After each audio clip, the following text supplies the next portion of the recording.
Welcome to Business Law 1 class. Today you will look at Section 3 of Unit 5, Equitable Remedies, specifically rescission. Session objectives. By the end of this session, you should be able to explain the remedy of rescission, give the situations under which rescission may be available, and lastly, state the various bars to rescission. Rescission as a remedy is normally granted to an innocent party to a contract. Now, rescission basically means that you cancel the contract and you treat it as it never existed because of the other party's breach. So, A and B have entered into a contract. B has failed to perform his side of the contract. A can rescind the contract and treat it as it never existed. Rescission can be asked for, or you can ask for rescission. I'll apply for remedy of rescission under the following circumstances.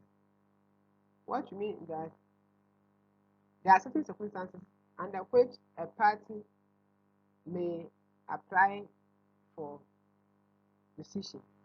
The situations are as follows. 1. Where there are defects with the formation of the contract. There's a defect with the formation of contract when the contract is tainted with fraud, duress, undue influence, mistake, misrepresentation, unconscionability, and among others.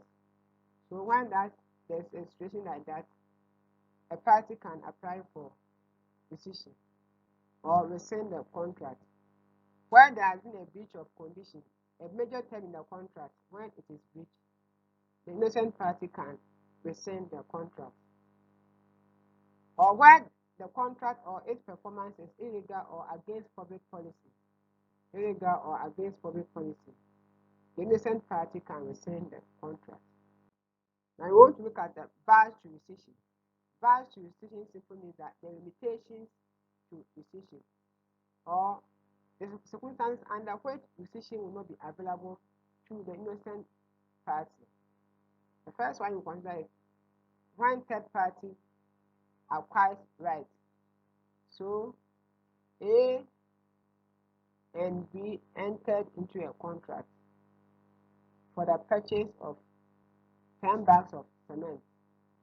A supplied the cement to B. B issued a fake check. Before A got to the bank to withdraw the amount, B has sold the cement to C, and C has paid the due consideration to B. Now, A got to the bank and A was informed that the check is fake, so it means that he can't be paid.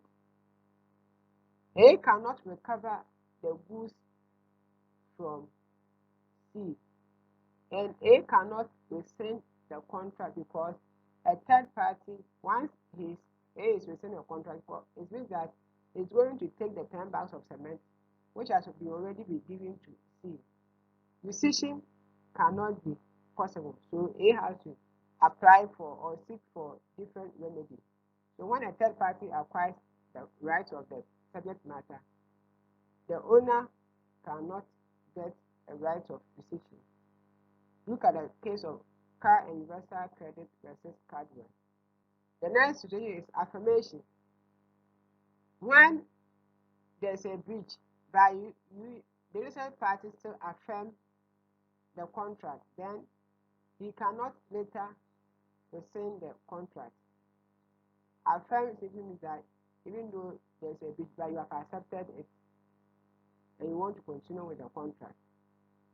Lapse of time. Rescission should be done within a reasonable time. If it takes too much time, you can't rescind the contract. Then the last one is where restitution in integrum is impossible. It means that where restitution is not possible, where you cannot be restored to your former place. So there are situations whereby in which you cannot be restored to your former place. For instance, you have sold maybe gobe. A has sold gobe to B. B has consumed the gobe.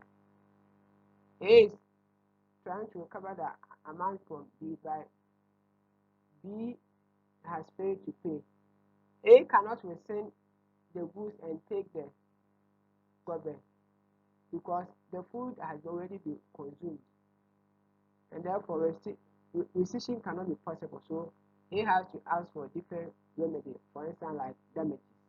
By way of summary, we have indicated that when there's a breach, you can get a remedy of rescission, and rescission is only available in certain circumstances.